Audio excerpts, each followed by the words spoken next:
Howdy, y'all. Welcome to another episode of Contagious Smiles Unstoppable with Victoria and Michael here. You sound like one of those, remember the records where you turned it up the notch to go, like that's what you sounded like coming on. Everybody, let me go ahead and tell you, we have to say a moment of silent prayer for my husband. Let's take a moment. My husband is recovering from being shot. Yes, he was shot at the gun range. So I have to take a moment of silence and make sure that he knows that we are there in support. Okay, now let's really say what happened. Thank you. No. So this is the bullshit. So I get a phone call from Faith, like, you have to see what I did. I did awesome. I did headshots, but not the one on the shoulders. And I'm like, wait, what? So she sends me pictures, and she definitely went after those family jewels. That's no kidding. And I'm so glad she got her shooting tactic ability from me, because she's awesome and amazing. And then I hear in the background, I got shot. Now, first thing, Faith is not in a fury panic. So I know, and I hear your voice. So I know that this is probably a grazing at best, right? And I say, is everything okay? Because if it hadn't been, I'd have already been en route to you immediately, right? But I hear you, I hear her. I'm worried she's going to pee on herself because she's laughing. He's such a puss. He is such a puss, Mom. It's covered up by one band-aid that's Hello Kitty. And I'm like, but he was shot. Mom, he's going to milk this for every single thing it's worth. And boy, has he ever. So go ahead, babe. Tell the world and all the millions how you are now a survivor of a gunshot wound to the leg. Take it away, babe. Tell us your story. Grab your tissues and your bullshit monitor. Go ahead, babe. I love that woman, y'all. So it's no laughing matter to get shot, okay? We're only Grazed. we're only picking on my case, my incident. Grazed. Okay. It's no laughing matter to get stabbed. My wife can tell you that. Okay. There are some comical moments, but I don't condone getting shot or stabbed. Having said that, Dun, dun, dun. my daughter and I went to the local gun club here, and we went to go shooting. She shot several boxes of ammo. My gun, one of mine. Correct. She loves shooting my And gave me the pouty face when she was done with her 2 boxes, and a couple targets later. So then I said, well, let me shoot a couple rounds, and then we'll go ahead and head home. So I shot about 18 rounds, and I'm packing up where this fella comes in about 3 stalls down. 3 stalls down. Shooting 2 9mm, and they're all decked out. He's shooting 2 at a time. And like he has a handgun in each hand? I wasn't paying attention at that time. I'm packing up, y'all. And all of a sudden, something hit my leg. Was it hot? As he was fired. And I'm like, what just happened? Was it hot? Huh? Was it hot? You don't realize, you're like damn, something got me. Did it feel like a bee sting? No, it was just happened so fast. And I look down, and there's blood. It is not even gushing. Don't even start. Gushing. You were going to, because we're always on the same page. You were going to say gushing. My legs bleeding, and like a paper cut. And so I hollered at the fella to stop shooting. Got the attention of the range masters out there, and had them come in and look at me. They walked in. They said, "Do you want a Band-Aid? Would you like a little cartoon character on it?" They said, "Do you want a Hello Kitty Band-Aid?" You know that means hello, puss. Yeah, so puss. So some shrapnel from his bullet did not go inside you. Ricocheted from somewhere along the back wall, and got me in my calf. So when he comes home, I'm like, "Can I see it?" Ladies and gentlemen, children of all ages, I needed a magnifying glass. I'm not trying to take away. So then I'm like, does this hurt? And I'm pushing around the area, all around, not the actual little millimeter sized graze, but the perimeter of it. And he's like, no, no, no. And then all of a sudden, this look like you know, the Dr. Doolittle when the doctor puts the thermometer up the ass and goes, help, like, look. He's like, what if I get gunmetal poisoning? What if I get lead poisoning? What happens? Oh my God, what happens? Ah, like panic fury. Well, it didn't go in your skin. I need a magnifying glass. And I really, I was like, do you want me to clean it up? I don't know where I'd It's clean. just a little bit smaller than a quarter, the diameter. A quarter of a millimeter. Whatever. Even our neighbors were like, it's not even going to be able to scab. Like, it's not going to really, like.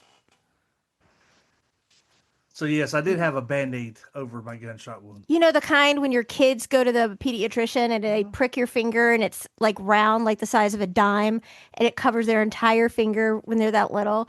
And that Band-Aid comes back off where they prick the finger and it's like a drop of blood.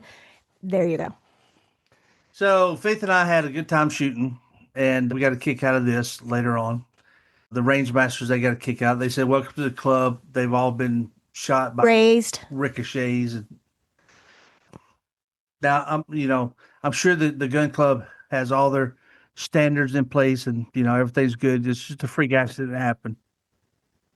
So now yesterday was a nightmare. Oh boy. Well, no. It wasn't a nightmare. It was rough on us old folks. Because we spent the day with our good friend Will and his wife Mindy, and we got to see our puppies that we will have in just less than 2 weeks. So we went up there. 2-hour drive up to the mountains.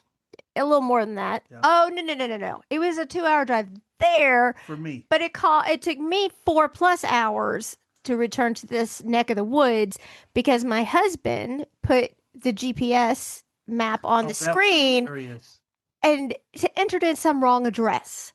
And I'm driving back and the hills are alive with the sound of, oh, you got us lost. Now, if you ever listen to Faith will tell you he gets lost in a Home Depot, which is the men's toy store, right? Isn't that y'all's toy store? So I'm driving and I'm like, we haven't passed this before. And then I see like these signs that talk about the grade incline that we're about to get to. And my husband's like, why don't they have guardrails on the side? Babe, don't look down to the left or to the right. I'm not afraid of heights and those things don't bother me at all. But he's worried because the lanes are very narrow. And if a car comes around the corner, we need to make sure we don't bump into one another. I knew we took a wrong turn when it said pavement ends here. Yes. And it sure did. It sure did. And it added quite a bit more onto the drive.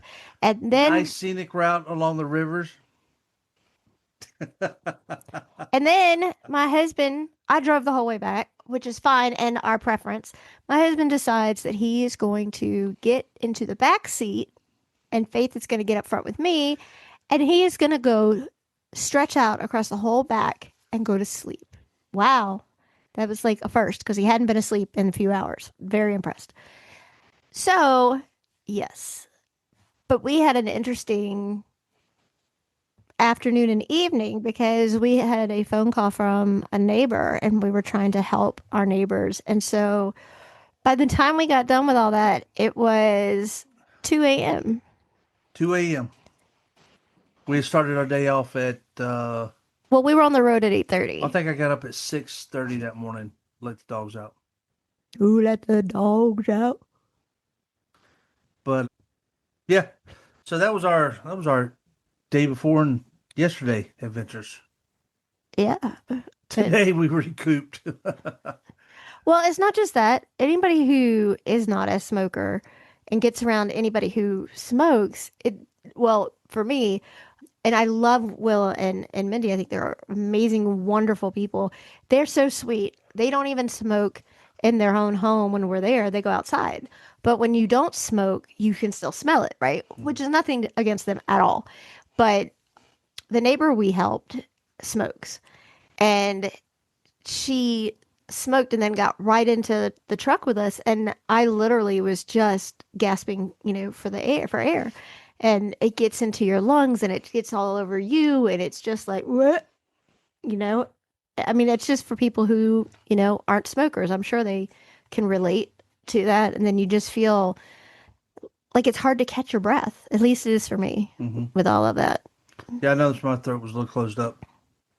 So excited about my wife and the series of books that she started and completed, most of them. Well, the Stucco Squad series is a series of 10 books for ages 4 to 8, and they cover really important topics at their level, like from their eyes, like relatable to them. So if they were sitting down, depending on the age of between 4 and 8, and they were reading it themselves or they were having someone read it to them, it's at their level of understanding and comprehension. So there's 10 in this series, and there's everything from when home is loud, you know, which targets the situation of abuse in the home. What happens if you see one of the parents grab hold of one of the other parents? And how do you protect yourself and siblings? Then there's 10 different topics for each. There's 10 topics for the series of 10. And I'm on book 9 right now. And it is talking about the Stucco Squad and the fading color. And it is discussing being that age and having someone that you absolutely love and cherish be very ill and they're passing. So it's kind of more on the related if it's a grandparent, maybe, is how I'm doing it. The main characters, of course, is Captain Courage, who is a curly redhead with glasses. This time, her sidekick, obviously, always Stucco. But we also, for the first time, identify her by her real name in this, which we're calling her Rosie. It's Rose, but we call her Rosie because when you're that age, you know, and Grammy because Grammy is sick, and it talks about, you know, making great memories and the special bond that Rosie has with Grammy and goes through that as well. So then I'm going to start the 7 to 10 age series and creating a series for each age group up to adult. And then hopefully crossing fingers that it goes really well, I'll go back and do the second series set for each age group as well. But there'll be 10 books in each specific age group. And your little ones can color it. Yes, I did the insides in black and white because, like, for instance, if you're one of the books that I just finished is all about safety and knowing when you're safe, like going to the fire department or the police department or who are safe people you can talk to when you're scared about something. And so when you're looking at one of those pages, it says stuff like circle the people here that would be safe. And it's very interactive, and you get to color them and make them your own so that you feel an attachment to that person. So if you're like a cute little boy and you're doing this book and it says circle who you think is a safe person, then you can make the fireman your fireman by coloring him how you want him to be, how you see him. So then, God forbid, you have a situation where you have to go up to a fireman, the little boy is going to remember how he created him and he's going to feel more safe going up and having a conversation and being more open with that person. So that's kind of also what that book is. So they're a lot of fun. It's a little hard to do some of them. I think that the one about having a loud home was really hard. And the one about Rosie I'm doing now with her grandma's hard because Captain Courage is a character based on faith. I switch it in and out with a girl and a boy so that depending on the reader, they can, oh, why is it always a girl? You know, so one page might be a girl, the next page might be a girl, the next page might be a boy.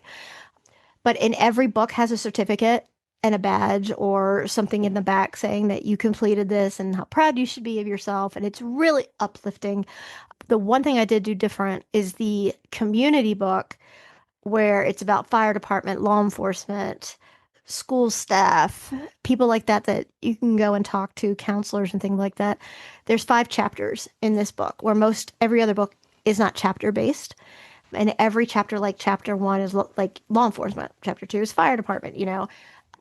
like camp counselors.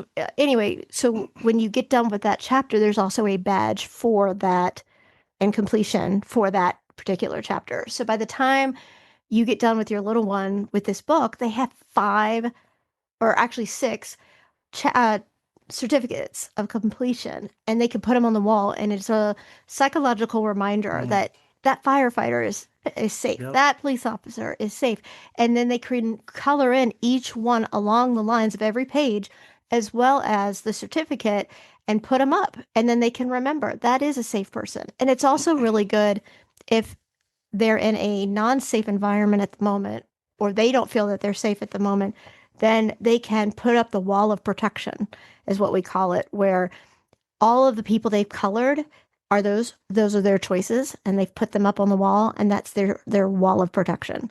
So they can decorate with that too. And our kids definitely need protection out there. I don't know if you saw the school shooting over in Texas, Which one? the recent one here. Uh, 19, 19-year-old did it, or 19 kids 19 passed? dead. What age was the school? They were elementary. Well, not that long ago, an elementary school kid brought a gun to school and shot This was an somebody. 18-year-old kid. I don't understand how he got. I didn't read the article, the story, so I don't know much about it. I figured you were up on it. No, I've been so busy.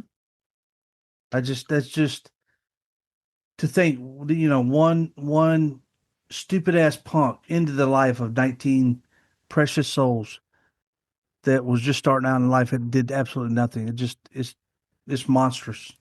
And what I don't understand, and so many times I've read so many of the biographies of the parents and the manifestos of the individuals who committed the acts. But, parents say I just specifically, one of the first ones I read was the Columbine shooting parents and the 2 parents from the shooters, right, from their point of view. And they tried to say they didn't have any indication of that this was going on, and they didn't know about the manifesto. I agree that you probably might not know about the manifesto as a parent of that age child, but how do you not see any kind of signs that your child's in complete distress? Mm-hmm. I mean, your child's in distress, and you need to talk with your kids, see what's going on with your kids, like, and I know not every family is going to do what we do and have family night, where you guys have your movie every Saturday night, but every time we're at a table, there is no electronics. There is conversation. How is your day? What's going on? Talk to me. That's what we do. And I love that. And I know not everybody does that, but if you don't do that, you don't have meals with your family, you don't have interactions with your children, how, I mean, you see them every day. You can at least see their demeanor and disposition. They're still a child, and no matter what, even if, and I'm trying to put my mindset into that of one of the parents of the kids that did this hellacious events. How do you not know that something's going on with them? How do you, I mean, say you don't have a meal with them, say they don't talk to you. That's a key right there. Say that, they don't want any interaction with you. What about how they're dressing? What about who they're hanging out with? What about, their phones? What about their room? I mean, there's so many key elements that I think are being overlooked that I would rather err on the side of caution and say, hey, I mean, what's the worst that's going to come out of it? Hey, I'm sorry that you may think I'm invading your space, but at the end of the day, I want you to know that I'm doing it because I love you. I want you to know that I care. And if there's something going on that you want to talk about, then let's talk about it, right? Let's figure it out. Let's see, how can I help you?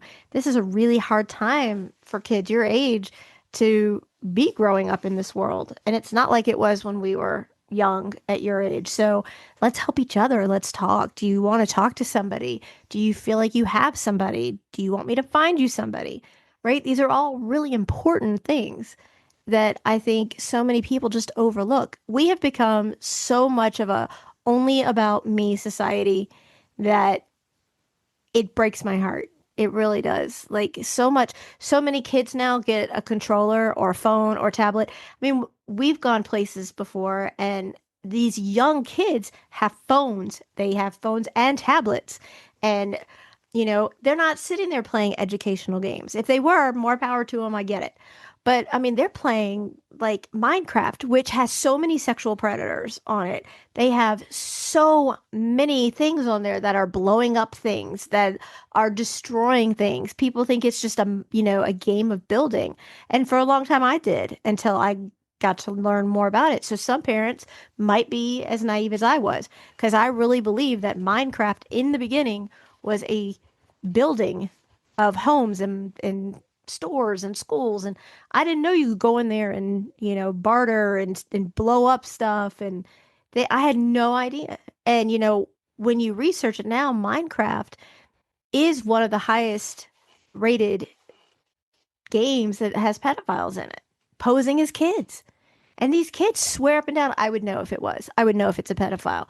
They come in there, make you believe that they're around your age, and they lure you in. They're very good at what they do.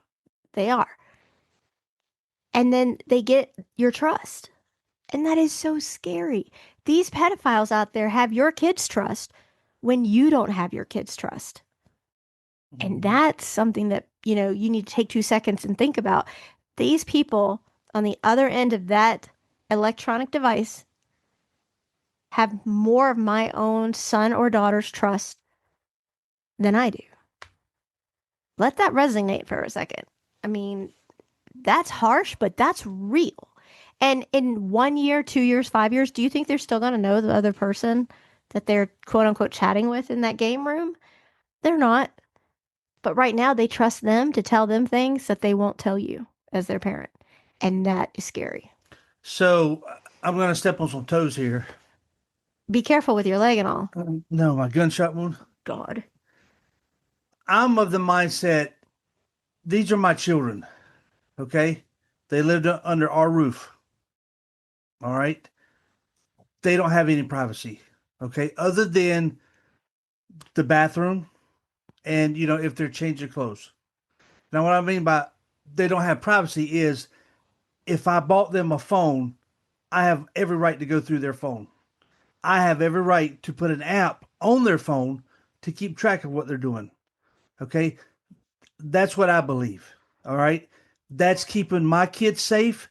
That's keeping the wolves out of our home, trying to get access to my kids and my kids' information. Okay, but what about the fact that you have no problem with them playing video games? This is my husband and I are always on the same page about 99.999% of things. This is the 1% we are not. I am total and it's just me. I am on the very far side. I'm not even in the middle about it. I'm okay with learning apps. I'm okay with educational games on devices.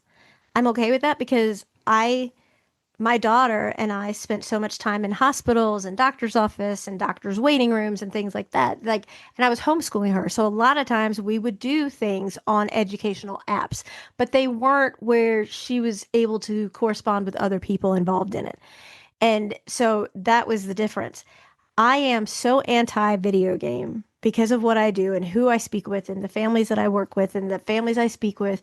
And I've been so blessed to talk to all these people, but all of them have that I've talked with in this genre all talk about the fact that their kids were obsessed with playing these games and that is their reality. And when they take the VHR, whatever it is, headset off, or they put the game controller down, they feel like they don't fit into this world because all they know is that world.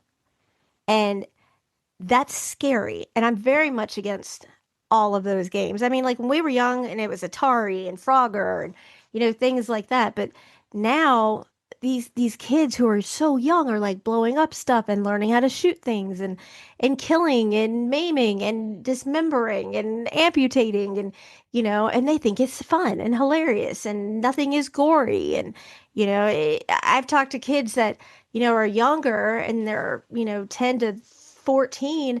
And I said, when I was young, Silence of the Lambs was like ungodly scary. And they think it's like a cartoon because back in the day, think about it. When we were young, Disney was Mickey Mouse and Donald Duck and Goofy, and now, they have the LGBTQ families inside of Disney movies. And they have on Disney, they had Deadpool on Disney. Walt Disney is, I'm sure turning around. Deadpool is an adult movie.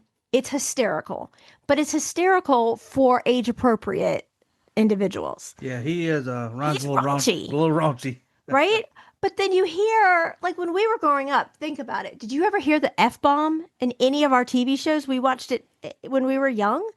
I never, if I heard the word hell, I was like, oh, ooh, you said a bad word. Because that was basically what you hear now. It doesn't matter. You hear every word that's possible. But I'm totally against the video game thing where you aren't. So, how do you explain that you are so big about governing the electronic devices of children and checking in on all their privacy, but you're okay with them playing with other people on video games? So you and I, we teach faith. Well, okay, but we're not just talking about teach Faith. We have two other Right. kids, and they both talk to everybody online too. Well, these, right, we do, but we have access to faith. We teach her. We tell her these are how the predators are accessing little kids. Right. These are the tactics that they're using to gain their trust, as you put it. Right. And she's great. And she actually defends people when She sure does. people are getting bullied. Like, and she gets worked up about it. She'll come in and be like, Mom, it doesn't matter what I'm doing. Mom, I know you're writing a book. Hold on. Listen, this person in there started making fun of this person in there, and then I had to get into it. And this is what I did. Okay, I love you. Bye. And like she walks off. But how do you justify knowing that those creepy, eepy people are out there that you would still be okay with her playing certain games? I justify it because we educate her, we teach her, Right? and she knows the difference. She sees the difference. But like, for instance, I'm totally against playing any video game with violence, and you're not. So she sees you playing it, Right. and she knows how I feel about it and my stance about it. How do you explain that? Hey, I'm a grown man. That's questionable. Yeah. It is questionable. Oh, my leg. Hey, watch. Hey, easy on my gunshot wound. I know. I should be in a recliner right now. Didn't you being just come served out of it? Ice cream. What? Didn't you just come out? Are you kidding me? This don't even open your mouth. This coming from a woman who gets served breakfast every day. Every day in bed. Yeah, ladies and gentlemen, I get a frozen Eggo waffle that's dropped into the toaster and brought into bed. But let's talk about this for a minute. Let's talk about this. When I became an amputee, right? 3.5 years ago. I can't believe it's been that long. But I became an amputee. My husband took off work. And he said, I'm going to take off 2 weeks. I'm going to wait on you, hand and foot, no pun intended. Ha ha ha. And I came home and worked. That night, I came home and worked after I went in the bathroom and took off my dressings because I wanted to see what it looked like. And it was, But you slept, and I will call Faith in here and have her most of that time. What time? When I came home from the amputation. Now, I did not stay overnight in the hospital, did I? I came home the same day of my amputation. That's correct. Never took a single pain med. Correct? Correct. Never took anything for pain. I love how you're leading me. But I also, you're like, I'm going to stay up with you. And the pain was unbearable. Like, I was shaking in pain. The pain was so bad. And you're like, babe, please take something. No. Babe, please. No. Because I'm not that person. But my husband decided I'm not only going to sleep for myself, I'm going to make up for all the sleep that my wife, he's crackling up under his milk over here, that I'm going to make up for all the sleep that my wife is not getting. So with my husband snoring, I end up going downstairs and laying on one of the recliners because I can't sleep, watching TV all night. Now, my husband, who swore to me upside down, left and right and center, I'm going to be right there by your side, baby. I'm going to be right there with you every step of the way. Whatever you need, I'm going to be there. What is that, my medical condition? You don't have a medical condition. You slept through it. And like, So don't say you should be lounged up with being served ice cream, because when I had my amputation, the only thing you stirred up was a bunch of Z's. I'll call Faith in here. Tell me I'm wrong. Breakfast in bed. I get a freaking frozen Eggo waffle. Okay, dear listeners, how many of y'all get brought breakfast in bed? Okay, when we first got back together, I made you breakfast and lunch every day when you went to work at the other house. Wait, you made breakfast for me? I did. And I saw you off every morning night shift at the other house with sperm and egg donor. Okay, yes. And I had dinner ready. And when we first moved in here, amazing, you worked every day. I got all that stuff. I worked every day. Okay, you drove the van and slept in parking lots. I had dinner prepared all the time. I work 7 days a week. You did. I still do. I still work 7 days a week. But now who does most of the cooking? You defrost. What? I'll ask Faith. Can we ask Faith? No, let's shut the door. Yes, leave her out of this. Our daughter, God bless her, thumping gizzard in the yard. Y'all, she has busted ass today. Take note. What? Because she's done so working? much. No, she has gone above and beyond today. She's done so much work. It's like somebody lit a fire in her ass because she was nonstop energy. I don't even know where it came from. All I know is she opened the refrigerator and then started cleaning. Everything came out of the refrigerator. Everything came out of the freezer. She cleaned everything, got all the expired stuff, chunked it away, and she's on to the refrigerator downstairs. Like, she was no joke today. After she got done with that refrigerator, she went to the first freezer, second freezer, and the third freezer, and the fourth freezer. Oh my God. I mean, just one after the other, y'all. She knocked everything out. And then she was like, I'm cleaning the kitchen. I want it all clean. I'm doing the dishes. I'm doing the laundry. One piece of paper. Woo-wee. She come after you. And she let me know. Yes. Real quick. Oh, and then, let me tell you, my husband made don't even think about it. My husband made a gorgeous cuff bracelet. He's starting to make jewelry. I wouldn't know because he's giving them to everybody else. But a gorgeous cuff jewelry bracelet. Beautiful. Faith comes in here. Doo-doo-doo. Mom, look. And then she just looks at me. And see, the thing is with Faith, she's such a smart ass. And I love everything about that. I do. But she looks at me with like the straightest, cutest little face because she is like stunning. And goes, look how gorgeous. Wait, where's yours? That's what she did. And I said, what? And she's like, Mom, where's yours? And I was like, oh, I have no idea. It's next to, I don't know, and never got it. And she's like, oh, I think it goes with my set of the other bracelet and the ring and this one. And I'm like, oh, go tell your dad I said to go to hell. And I haven't gotten one yet. I mean, he made one for our good friend Will, and he has made these others. He did make me one for my birthday that didn't fit and fell right off of me and said, I'm going to fix this. You're going to get the new one right away. And I still don't have it. But we all know who the favorite is. It's not me. I get it. It's fine. I understand. Yours is coming, woman. I'm not holding my breath because it's been a long time since you took one of my CPR courses. So I don't know if you remember it. Holy mackerel. It has been easy greasy. Good night. How many years? 28, maybe? Holy mackerel, we're old. But I'm not the one with gray hair. It's over 25. I would say around. No, it's about 25. About 25. And you thought you could flirt your way into an A. It didn't work. Anyway. I did see some new members join up on the Academy. Thank y'all for joining. I hope y'all are listening to the podcast as well. We have my very good friend, Joshua, who I have coming on the show. I'm so excited. Is that the one with the foot fetish? What are you talking about? The foot fetish? The one who keeps saying you're pregnant with quadruplets? Doesn't he buy those pictures with feet? No. What are you talking about? You're weird. And you know he listens to the show. I adore him. He is a good friend. And I, Joshua, and he just moved and he's trying to get acclimated. He's not a podiatrist. He's a foot doctor. No, he's not. He needs to be an OBGYN because he swears up and down that you're pregnant with quadruplets. Stop calling me fat. I just got shot. Oh my God. You know he's laughing profusely at this, Oh, yeah. right? Because he does. He's so funny.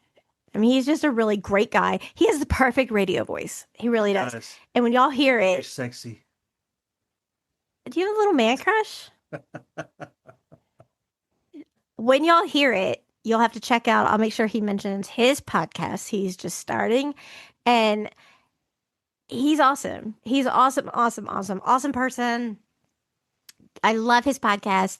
He is so much fun. I can't wait to have him on. And it'll be very, very soon. And then we have Amir coming on. I'm so excited.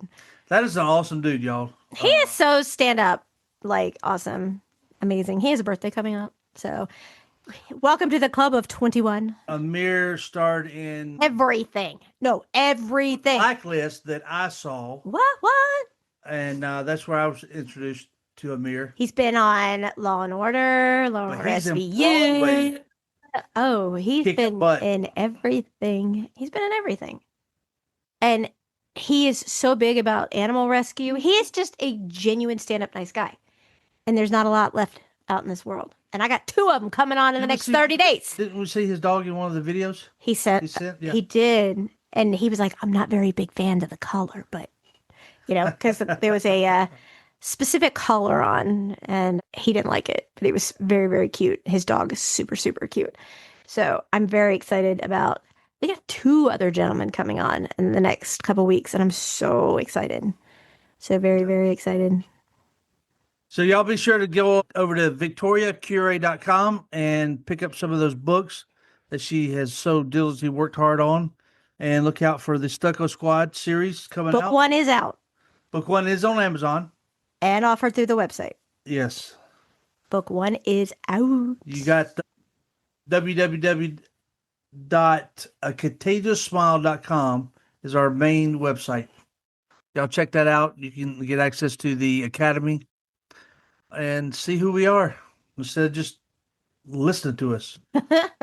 And then we have all the other things. Like I've been asked to do my social media links and I was like, holy Toledo, like I have so many. Oh, gosh. They're crazy, crazy, crazy, crazy. And I wish that we could condense because there's so many out there.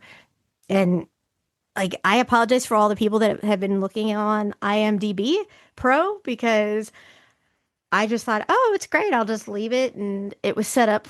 And next thing I know, it hasn't been updated. And I'm updating it. I have updated it. But there's a lot to add in there. There's a couple hundred different pictures in there right now. And I asked my husband, who is too busy covering and wondering if he's going to lose his leg. Yeah, we could be an amputated married couple, I guess, if it, continues to give him lead poisoning. But I asked him to help me pick the ones for the carousel on IMDb, which we haven't gotten to that point yet. So I've got to get to that. And I keep trying to tell my husband that he needs to write some books. He needs to write a book. Let's start with a book. And I just can't get him motivated. I think he would be fantastic writing a book. I mean, seriously. Title of the book would be How to Survive Your First GSW. And then there'd be a bucket with someone puking on the side. And not due to the injury. It'd probably be the spouse puking on the side. Seriously. My wife and my daughter are the writers of this family. I am not. But you could write. You really could. I think you'd be really good at it. Because there's so many youngsters that you could get to relate to and talk to and help with and get them to see. You could be the country boy writer. This is how you properly catch and eat a snake. Is that what they want to hear? Hey, you shouldn't have said what you said to Faith yesterday. So he tells us that one of our other we get along really well with all but one set of neighbors. And the reason we don't get along with that set of neighbors is because that neighbor house said something rude and disrespectful to our child. And that's all it takes, basically. Right? That's correct. Yes. So, yes, that was that. So stop it. My husband's making these faces at me. Well, we got a text from another neighbor yesterday that there was a friend in the neighborhood. And of course, Faith is like, "What friend? What are you talking about? Who's there? What's going on?" And my husband, who has zero filter, shows her a picture of a big snake. And my daughter proceeds to lose her shit. And Our daughter. and well, she'll tell you when she's good, she's mine, and when she's not, she's yours. And she wouldn't even get out of the vehicle until you checked around because it was I don't know if you magnified the picture, but you made the thing look like it was 15 feet. And she's not very fond of them. They don't bother me, but they bother her. She can't even look at one, right? So, yeah, thanks for that. It's kind of normal. Guys take pictures of things and magnify it. By like a million, kind of like you did with your wound. Whoa, my wound. Yeah. That's genuine. I don't even. That is bona fide GSW shrapnel. Well, hold on. Well, you wear regular glasses, then you have bifocals, then you have trifocals. Maybe I need quadfocals to see if I can see that thing. You ain't right. Hey, y'all are the ones who magnifies all of the sizes of everything. And I just want our listeners to know that we asked about 15 people about the two scenarios. One, is Faith right or wrong about charging him rent? She talked about it last week. Charging rent, and every single person said absolutely, way to be an entrepreneur. Everybody sided with Faith, as we expected.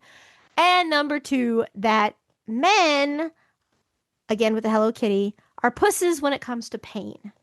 Everybody, even men, said, "Oh no, women are the pain holders." No doubt. If that was so, "Oh my God, I got shot by another blah, blah, blah." Imagine what I went through being stabbed over and over again. Mm-mm. Why? You're the man. Oh, you can't handle pain? No, I couldn't imagine that. But why do you, again, think men have a higher threshold for pain than women do? Because that's a load of malarkey. Thank y'all for listening. No. Oh, and one last thing. Faith was so cute. You know, you can go, I can't say her name, it's Alexa, and ask her to play the latest podcast for a Contagious Month. She hates me. Oh, tell them what she did last. I can't wait to see how you dance around this one. How was it worded? My husband informed me of a dream that he had. Yes. And it wasn't nice. It was a sexual dream. And involving my wife and two other women, which would absolutely never, ever, ever happen. And so Alexa was asked, "Why does my husband have this dream, and why does he feel he needs to tell me about it?" So Alexa says, "Oh, Victoria, I'm so sorry that Michael feels the need to share that with you. What an incompetent turd." I mean, basically, what did she say? She was like, he's obviously trying to make up for some kind of incompetence or something. Like, she just berated him about it and said, "That's horrible that he would do that and share that with you. That's the worst. He shouldn't do that. And why is he dreaming of other women anyway? Maybe it's something subconscious or whatever." And he's like, "Hey, easy greasy, what?" And she was like, "Maybe he needs somebody, maybe he, and then she's like, "This is why I'm single." So that's another thing about, we sit there and mess around at night with her. Yes, her. Alexa. This little purple thing over here. And my wife will get, jokes going and insults. Oh, Faith does it too. Right. But the damn thing remembers your name, Michael, and starts, it's almost like it's profiling me. Right? Yeah. And it has this figure of Michael in its data banks. Thanks. Why are you laughing? Nothing. It's hilarious. Okay, Did I say something funny? Always. Go ahead. But it's hysterical when she was like, It's oh, wrong. no, she's like, oh, Michael, Michael, Michael. It's wrong. I'm telling you. She absolutely hates me. She does. She does. And she was like, now I understand why I'm single. Yeah, she was not a fan She of, says some hurtful things. She's always jawing on me. well, we only tell her the truth. What? We do. Well, your daughter likes to go in there and rev her up to go on to you, which is kind of fun. Yeah. It's great. Yep. Basically, she said Michael's cruising for a whooping one night. Kind of. Yeah, kind of. Yep. And I really like the shirt. It's not a dad bod. I am a father figure. Well, Victoria, since you asked about my father figure, Are I you am ready to talk about that? trying to lose some weight. Oh, that. I thought you were Yeah. talking about the other. So I did take our dog Stucco out for a walk the other day. Steve, my Rusty, comes in and he's like, like in a whole conversation. And I was like, what? And I'm standing up doing something and he just pushes me down to get with me to like get me to cuddle him. And he's just having he's making sentences like nonstop. And I realized he's telling me that Stucco is outside with you. And it was the cutest, sweetest thing ever. Yeah, I failed to let my wife know that I was going for a walk With the my dog. until I was done with the walk and back at the home. So what's making you decide to do this? I've My never asked you wife, to. I did not ask you to lose weight. I said I want us healthy. during my therapist session, kindly informed me The facts. the facts. And that's all I'm going to say because I love you and I will never put you down. How would you put me down? See, I'm not going to say it. I'm not going to say No, anything. you should. I want to know because No, I'm not saying anything. no, seriously, I want to know how I would never. I've never put you down. I've never put My you. weight was brought up. Okay, and because she asked if you were eating more, had you gained weight, were you sleeping more, and were you And how playing much more? again? You want me to say? Yes. 70 pounds. 70 pounds. So how is that me putting you down? Because I answered the questions that you asked me to be in there on with the therapist. When you say 70 pounds, that is a lot. Yes, for some. Okay, yeah. That's not just That's a slight double chin. toddler. That's not a little bit of fupa. Fupa. That's not, a smidgen of love handles. That's 70 pounds of fat or muscle, whatever. Okay, but all I did was answer the question. I have never. And what did I say after that? I said, I have never told you you were unattractive. I've always told you I love you unconditionally. And you said yes. I have never said anything to put you down. Brr. But when you stated he's gained 70 pounds Ask the question. You told me it was okay to answer it. since we've been together, Okay. Did she ask me a question? that Yes. put it in perspective for me. Okay, but she said, She did. let me ask her a question. Let her answer it. And I said, you want me to answer this? And you said, yes. Yes. So, I'm a brutal to a fault, honest person. And I answered the question to which I was asked. And that's when it made me realize, hey, I don't look that great in my wife's eyes. I have told you If from day I have gained 70 one. pounds. Okay, so then I'm unattractive because I put That- on you're weight. freaking hot. I put on weight after my amputation. So All the better. you don't like heavy women. I don't like any woman but you. I don't know. You dreamt about two others. Oh, shit. Damn it.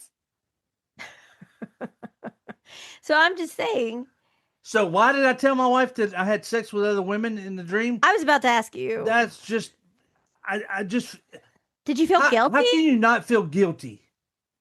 Because the old you wouldn't have. Right? Yeah, but I mean, if you love your wife or your husband, why can't you tell them? Okay, if my wife tells me, "Oh, I had sex with I don't know, past boyfriend Ryan Seacrest," or something Ryan Seacrest.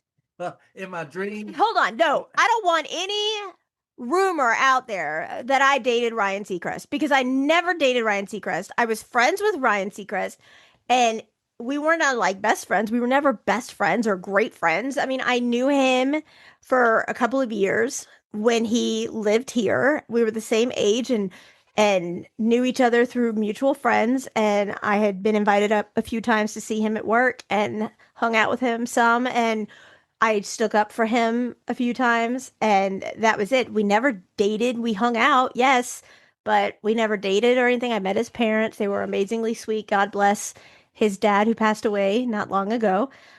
And I met his sister once. I believe I met her once. But I never dated him, never kissed him, never dated him, hugged him. Yes, that's the extent of it. So don't go putting that out there because I don't want rumors out there, especially false ones. All right. So no. carry on. Carry on. So had you had a dream, wouldn't you feel guilty if you didn't tell your husband? Yes, but I've never had that dream Well, like that I don't know why you haven't. because I don't sleep. That's true. Y'all, this woman does not sleep. I will wake up at 3, 4, 5 o'clock in the morning, and she'll immediately say, "Hey, babe, what's going on? Where you going? You know, what's up?" And like, dude, there's no sleepiness in her voice. I mean, it's just like she's fresh and alert, and I feel so dang bad for her. And what do? Bring her breakfast in bed. Eggo waffle. But he's also never run out of a single thing he's ever needed, wanted, or desired. He's always got everything he needs in the home. I desire you. We're podcasting. Thank you for listening to a Contagious Smile podcast. I'm sorry, aren't you supposed to be watching a movie with our daughter next? Yes, we are. Okay, well then you can't make that statement. What? What? Crickets, crickets, crickets, crickets, crickets. Hey, you got a big birthday coming up. What do you want? Is that a fat joke? No. Another fat joke? No, not fat her. No. I'm a fat her. No. That video was hilarious. It was a guy and the other guy goes, "Hey, how do you spell how do you say it? How do you spell Fat? FAT?" And he says, "How do you spell her? HER?" And he goes, "What does it put those together? What's it spell?" Fat her. And he kept getting mad and madder and madder and madder and madder. I mean, he was irate. And then it was fatter. And he's like, "Who are you to me?" And he goes, "What?" Like, it was hilarious. That video is hysterical. Yeah. So now my husband is stuck on it and repeats it often. Yep. We appreciate y'all listening to our antics, Our fun. our home life. We do often get into some serious conversations. Domestic violence, narcissism, school shootings, just, different topics. Special needs communities. But sometimes, y'all, it's just nice to hear other folks about their ordinary life, what they do and, things they go through. We're just two people up here in our little office. And y'all, please be patient with my wife. She does her utmost best. I know she doesn't sleep a lot, but she works her butt off up here. It's just her, from the CEO on down. It's really just her. All the marketing team is her. The advertising is her. The research is her. Everything is her. So buy us a cup of coffee so we can extend and provide some jobs for much needed people. And she's doing all this one-handed, y'all. Y'all. She doesn't do anything talk to text whenever she creates these books. Nope. She's done probably around 150 courses Right in now, the there's academy. over 250. I just haven't uploaded the rest. Stucco, handsome. And she still takes care of me and our daughter and our 2 dogs, soon to be 4 dogs. Baby. And our mascot, Stucco, is here giving kisses and love. Hi, baby. So y'all be patient, and like she said, buy a cup of coffee through our website, please. Or you can go to buy me a coffee help greatly. /VictoriaCurie.com. Thank y'all for listening to Contagious Smile. My husband has to go watch a movie. Make sure it's PG. Oh, and y'all watch The Bluff. That was A what? a good movie. The Bluff. Never heard of it. I'm telling you. The Bluff. Bye, y'all.